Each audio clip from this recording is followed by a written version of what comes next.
Hello guys, कैसे हैं आप सब। आज हम बात करेंगे ग्लाइकोलाइसिस प्रोसेस की। ग्लाइकोलाइसिस बहुत ज़्यादा पूछता है नीट के एग्जाम में। और अगर आप रेस्पिरेशन को समझना चाह रहे हो तो ग्लाइकोलाइसिस आपके लिए बेसिक है, भाई समझना पड़ेगा।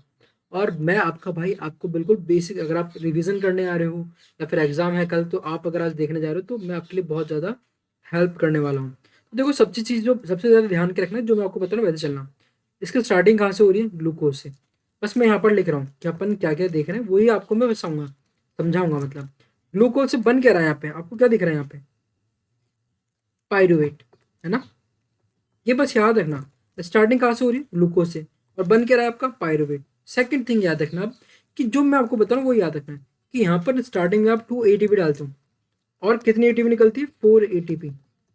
तो समझना एक बात को, एक मशीन है जहाँ आप क्या कर रहे हो, यहाँ से आप आलू डाल रहे हो और वहां से पैसा निकल रहा है। याद है राहुल गांधी की बात। यहाँ पर हो क्या रहा है, ये प्रोसेस है एक तरह की लंबी। यहाँ से आप 2 ATP डालते हो और वहां से आपको 4 ATP मिल रही है। तो एटीपी है क्या असली में? एटीपी एक करेंसी है। एडेनोसिन ट्राइफॉस्फेट एक करेंसी है। कहाँ बनती है? माइटोकॉन्ड्रिया के अंदर बनती है। करेंसी काय की है ये करेंसी है आपके एनर्जी की। तो यहाँ पर आप 2 मॉलिक्यूल्स डाल रहे हो एटीपी के, 4 ATP बनकर निकल रहा है, तो आपकी एनर्जी बढ़ रही है नहीं बढ़ रही है? बढ़ रही है ना।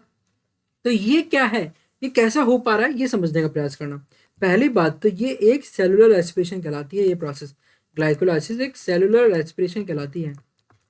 अब सेलुलर रेस्पिरेशन क्यों है, इसके पीछे रीजन समझना आप। ये जो प्रोसेस है, आपने सेल जानती है, सेल होती है। सेल के अंदर क्या होता है? न्यूक्लियस होता है। बट जो ये रिएक्शन है ग्लाइकोलाइसिस, ये हो का रही है, ये जो आपके न्यूक्लियस के बाहर जो साइटोप्लाज्म पड़ा हुआ है, यहाँ ये रिएक्शन हो रही है। और ये हो कहाँ रही है असली में? सेल के अंदर ही तो साइटोप्लाज्म है। तभी तो ये हो, इसको क्या कह रहे हैं अपन? Cellular respiration. और रेस्पिरेशन क्यों कह रहे हैं? क्योंकि आपको पता होगा कि रेस्पिरेशन एक ऐसी प्रोसेस है जिसके द्वारा आपकी एटीपी की सिंथेसिस होती है ना। तो सेल के अंदर हो रही है और एटीपी की सिंथेसिस हो रही है, इसलिए इसको क्या कह रहे हैं? Cellular respiration. कैसे पता चला हमारे को? क्योंकि हमने स्टार्टिंग में 2 ATP डाली पहले स्टेप में, और लास्ट में जब पायरुवेट बनता है तो हमको कितने एटीपी मिलती है? 4 ATP। मतलब कितना गेन हुआ? 2 ATP का। अंडरस्टैंड? अब इस बात को और हम समझ रहे हैं। अभी आपको बेसिक चीजें पता चली क्या? कि पहले स्टार्टिंग ग्लूकोज से होती है और एंडिंग कहाँ पे होती है? पायरुवेट पे होती है। दूसरी बात, 2 ATP बनती थी स्टार्टिंग में, और जब इसका फाइनल प्रोसेस, जब फाइनल प्रोडक्ट बनेगा तो हमको कितनी मिल रही है? 4 ATP। तीसरी बात, इसको सेलुलर रेस्पिरेशन कहते हैं। अब समझना इसका थोड़ा और डीप को, क्योंकि पेपर में तो ये तो बात आती ही आएगी, बट और डीप पढ़ना भी तो जरूरी है ना भाई। तो glycolysis is first step of cellular respiration in which one glucose molecule, एक सिंगल ग्लूकोज मॉलिक्यूल, जिसके अंदर क्या होंगे, इसका फॉर्मूला क्या होता है? C6H12O6। तो उसमें कितने कार्बन है? 6 कार्बन का एक glucose molecule is broken down into 2 pyruvate molecule. 2 pyruvate के मॉलिक्यूल में टूटता है। और होता क्या है, जो आपके 1 ग्लूकोज का मॉलिक्यूल है उसके बाद कितनी एटीपी है? 2 ATP होती है।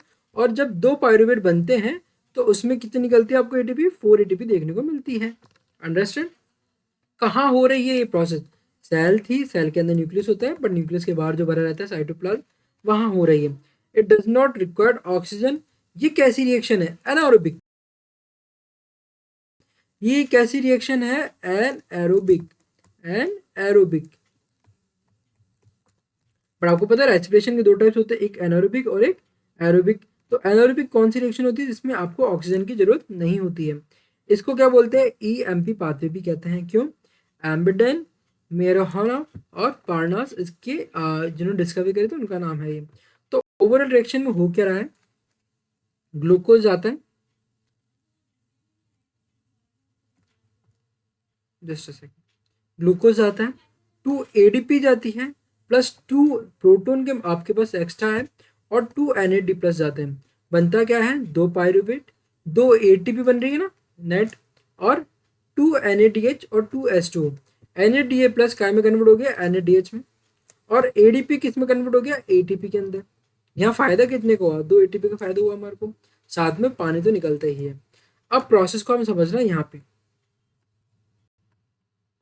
ग्लूकोज के अंदर आपने देखा 6 कार्बन का एक स्ट्रक्चर है, ये स्ट्रक्चर भी बहुत अच्छा दे रखा है। यहाँ पर क्या होता है? रिएक्शन जो होती है पहले हेक्सोकाइनेज एंजाइम के प्रेजेंस में होती है। फिर होता क्या है? हेक्सोकाइनेज के द्वारा आपका एक फॉस्फोरस ग्रुप जो है ग्लूकोज अगर अटैच हो जाता है, आप यहाँ देख सकते हैं, तो उसको अपन क्या बोलते हैं, छठे नंबर के कार्बन पर अटैच होता है, तो उसको अपन बोल रहे हैं ग्लूकोज 6 फॉस्फेट। फिर होता क्या है, ये रिएक्शन फिर होती है और एंजाइम कौन सा प्रेजेंट होता है इस बार, फॉस्फोग्लूकोज आइसोमेरेज। आइसोमेरेज जो है आपका फॉस्फोग्लूकोज होता है। फिर आपका जो है एक नया फॉस्फोरस ग्रुप आगे अटैच होता है।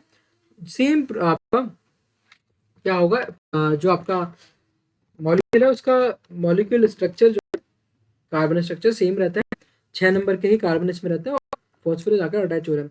अब हो क्या रहा है, जो आपका फॉस्फोफ्रक्टोकाइनेज एक नया एंजाइम आता है, जहां पर भी काइनेज आ रहा है, काइनेज का काम क्या है आपका, आपका एक फॉस्फोरस ग्रुप को जोड़ना। तो यहाँ पर आ रहा है कौन, फॉस्फोफ्रक्टोकाइनेज। वो क्या कर रहा है, एक नया फॉस्फोरस मॉलिक्यूल को आकर जोड़ता है। इस बार पहले 6 नंबर पे जुड़ा हुआ था, इस बार 1 नंबर वाले कार्बन के संग भी जाकर जुड़ जाता है। अब होता क्या है, एक एंजाइम आता है जो क्या करता है आपका, 3 अलग तोड़ देता है। जिसमें आप देख पा रहे हो पहले वाले में एक तो तीसरे नंबर का कार्बन भी अलग जुड़ गया, और ये जो तीसरे नंबर के बाद में चौथा कार्बन था वो अलग होकर उसको फिर नई चैन बना लेता है, इसमें इसको अपन पहला कार्बन कहेंगे। तो फिर वहां पर आगे जुड़ गया, मतलब 2 चैन बन चुकी है, आधे आधे हो चुके हैं। ठीक है, फिर क्या होता है, यहाँ पर बनता है आपका और एक निकलती है DH। अब फिर इसके बाद आप देखोगे कि फिर से जो सेम प्रोसेस हो रही है, एक सिंगल सिंगल कार्बन जुड़े थे, फिर 2 कार्बन आते हैं। तो यहाँ पर क्या होता है, 2 नए कार्बन आते हैं, G3P डिहाइड्रोजनेज की हम बात कर रहे हैं, वहां पर फिर 2 नए कार्बन आते हैं, 2 नए सॉरी फॉस्फोरस आते हैं, और जहां जहां फॉस्फोरस ग्रुप नहीं जुड़े वहां वहां जुड़ जाते हैं। फिर फॉस्फोग्लिसरीन काइनेज होता है, और फिर क्या बनाता है ये, 3 फॉस्फोग्लिसरेट आते हैं। फिर आपका 2 फॉस्फोग्लिसरेट बनता है, पहले 3 3 नंबर के कार्बन जुड़े थे, अब ये 2 2 नंबर के कार्बन जुड़ जाते हैं जाके, तो क्या होता है 2 फॉस्फोग्लिसरेट। फिर आता है अनाइलेज, जिसके अंदर क्या होता है, फिर से ये क्या होता है 3 नंबर पे जुड़ जाते हैं, जिसको अपन बोलते हैं फॉस्फोफिनोल पायरुवेट। और बाद में पायरुवेट काइनेज आता है, जिसके बाद आपका फॉस्फोरस ग्रुप हट के आपका बनाता है पायरुवेट। अंडरस्टैंड। तो ग्लूकोज, आपको नाम याद रखना है, स्ट्रक्चर तो आप ठीक है याद है तो अच्छी बात है, आपको बेसिक्स कॉन्सेप्ट की क्लियरिटी हो गई यहाँ से। बट याद रखना है, ग्लूकोज से ग्लूकोज 6 फॉस्फेट बनता है, ग्लूकोज 6 फॉस्फेट से फ्रक्टोज 6 फॉस्फेट बनता है, फ्रक्टोज 6 फॉस्फेट से फिर क्या बोलते हैं, भी जुड़ रहा है और 6 पे भी जुड़ रहा है, तो फ्रक्टोज 1 6 बाईफॉस्फेट, बाईफॉस्फेट लगाएंगे ना, क्योंकि 2 फॉस्फेट ग्रुप हो चुके हैं। फिर आपका 2 में कन्वर्ट हो जाती है DHAP ग्रुप में, और G3P ग्रुप में आपके रिएक्शन होते हैं। देन G3P डिहाइड्रोजनेज एक एंजाइम आता है, जो कि ये करता है, इस वाले मॉलिक्यूल को क्या करता है, 2 हाइड्रोजन और लगा देता है, तो बाई फॉस्फोग्लिसरेट बनता है, 1 3 बाई फॉस्फोग्लिसरेट, क्योंकि एक नंबर कार्बन से जुड़ा हुआ है और तीसरे नंबर कार्बन से भी जुड़ा हुआ है। फिर क्या होता है, फिर आपका वापस आप देखोगे तीसरे नंबर के कार्बन पे आकर जुड़ जाता है फॉस्फोरस ग्रुप, तो 3 फॉस्फोग्लिसरेट बन जाता है। फिर आप देखते हो कि बीच वाले कार्बन में जुड़ा हुआ है, तो उसको बोलते हैं 2 फॉस्फोग्लिसरेट। एंड फिर बाद में तीसरे नंबर फिर आ जाता है, तो उसको बोलते हैं फॉस्फोफिनोल पायरुवेट। एंड लास्ट में बनता है आपका पायरुवेट। तो यहाँ से हमने देखा ग्लूकोज से कैसे पायरुवेट बनता है। प्रोसेस को एक बार आप फिर से यहाँ देख सकते हैं कि ग्लूकोज से ग्लूकोज 6 फॉस्फेट बनता है। एंजाइम कौन सा लगता है, हेक्सोकाइनेज। यूजेज में कितनी होती है, 1 ATP यूज होती है। फिर बनता है ग्लूकोज 6 फॉस्फेट से आपका बनता है फ्रक्टोज 6 फॉस्फेट। फिर फ्रक्टोज 6 फॉस्फेट से बनता है फ्रक्टोज 1 6 फॉस्फेट हो गया ना भाई, जो ऐसे था उसमें एक फॉस्फेट इधर, एक फॉस्फेट इधर। फिर फ्रक्टोज 1 6 बाईफॉस्फेट से बनता है DHAP plus G3P। And DHAP plus G3P के अंदर से फिर आपको टोटल 2 G3P मॉलिक्यूल मिलते हैं, ग्लूकोज 3 फॉस्फेट के 2 मॉलिक्यूल मिलते हैं। फिर यहाँ पर ATP कितनी यूज होती है, 2 यूज हो जाती है। पहले एक ATP स्टार्टिंग में यूज होती है और दूसरी ATP यहाँ पर यूज हो जाती है। सेकेंड उसमें स्टेप में क्या होता है, G3P जो है ग्लूकोज 3 फॉस्फेट, उससे क्या बनता है आपका, यहाँ पर आप दो ग्लूकोज 3 फॉस्फेट डायग्राम दिख रहा है आपको, यहाँ पर ग्लूकोज के अंदर थर्ड कार्बन पे फॉस्फेट ग्रुप जुड़ा हुआ है। अंडरस्टैंड। तो यहाँ पर अब बनता है 1 3 बिस फॉस्फोग्लिसरॉल एंड प्रोड्यूस करते हैं यहाँ पे NADH। फिर 1 3 BPJ बनता है। फिर 1 3 मतलब 1 3 बाय फॉस्फोग्लिसरेट से बनता है, 3 फॉस्फोग्लिसरेट प्रोड्यूस होती है यहाँ पर ATP बनती है, देखो यहाँ पर ATP बन रही है। ठीक है, यहाँ पर NADH बन चुका है। फिर 3 फॉस्फोग्लिसरेट से बनता है 2 फॉस्फोग्लिसरेट, 2 फॉस्फोग्लिसरेट से बनता है फॉस्फोइनोल पायरुवेट।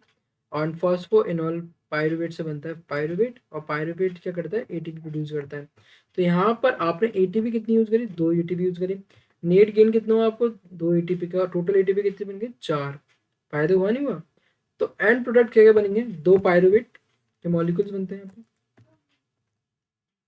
2 एटीपी के मॉलिक्यूल्स, नेट गेन हो जाता है, 2 NADH और 2 H2। ठीक है। ग्लाइकोलाइसिस जो प्रोसेस है कहाँ हो रही है, ऑल लिविंग सेल्स में हो रही है। आपकी आरबीसीएस में ओनली सोर्स फॉर एनर्जी है, आरबीसीएस जो एनर्जी मिल रही है कहाँ से मिल रही है, ग्लाइकोलाइसिस से। कहाँ हो रही थी ये हो रही है आपके साइटोप्लाज्म में। एंड मेन बात करें प्रोवाइड इंटरमीडिएट फॉर, ये क्या करते हैं, इंटरमीडिएट प्रोवाइड कराते हैं, जो आपके बीच में मॉलिक्यूल्स वगैरह बन रहे हैं उससे क्या होगी, आपकी Krebs cycle, fatty acid synthesis और अमीनो एसिड की सिंथेसिस स्टार्ट होती है। तो ये था आपका ग्लाइकोलाइसिस। मैं आशा करता हूँ आपको ग्लाइकोलाइसिस बहुत अच्छे कॉन्सेप्ट यहाँ से क्लियर होंगे, अच्छी लगी पढ़कर। Thank you and have a nice. Subscribe करना ना भूलें channel Nitin Madhav. Thank you and have a nice day. आपका शुभ मंगल में हो। जय हिंद भारत। Bye bye. ठीक है बच्चों, बाय।